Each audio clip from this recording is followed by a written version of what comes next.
I know you've been reading quite a lot about the Industrial Revolution recently. Yes.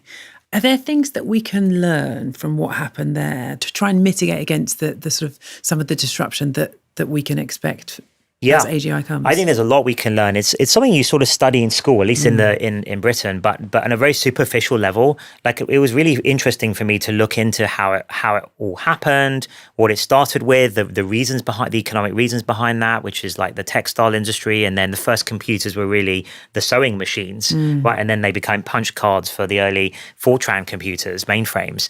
And for a while, it was very successful in Britain, became like the center of the textile world because they could make these amazingly high quality things for very cheap because of the automated systems. And then obviously the steam engines and all of those things came in. I think there's a lot of incredible advances that came out of the Industrial Revolution. So child mortality went down, and all of modern medicine and sanitary conditions, the kind of work-life split and how that all worked was kind of worked out during the Industrial Revolution. But it also came with a lot of challenges.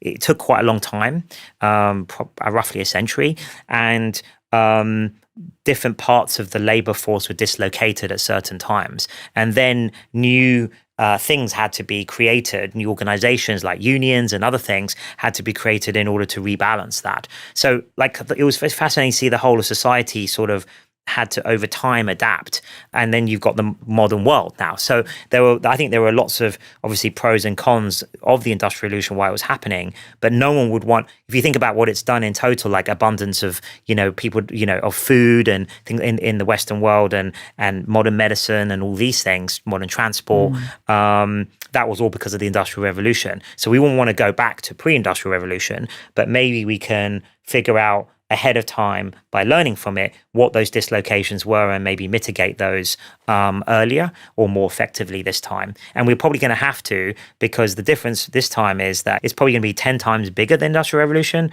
and it'll probably happen 10 times faster. So more like a decade, then unfold over a decade than a century. One of the things that Shane told us was that the kind of current economic system where, you exchange your labor for resources effectively, it just won't function the same way in a post-AGI society. Do you have a vision of how society should be reconfigured or might be reconfigured in a way that works? Yeah, I'm spending more time thinking about this now, and Shane's actually leading an effort here on that to sort of think about what a post-AGI world might look like and what we need to prepare for. But I think society in general needs to spend more time thinking about that, economists and social scientists and governments, because I as with the Industrial Revolution, the whole working world and working week and everything got changed from pre-Industrial Revolution, more like agriculture.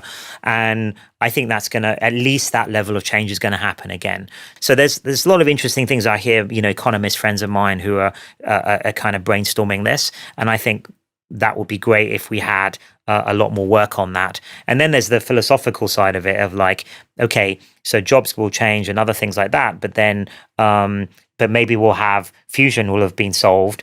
And so we have this sort of abundant free energy. So we're post-scarcity. So what happens to money?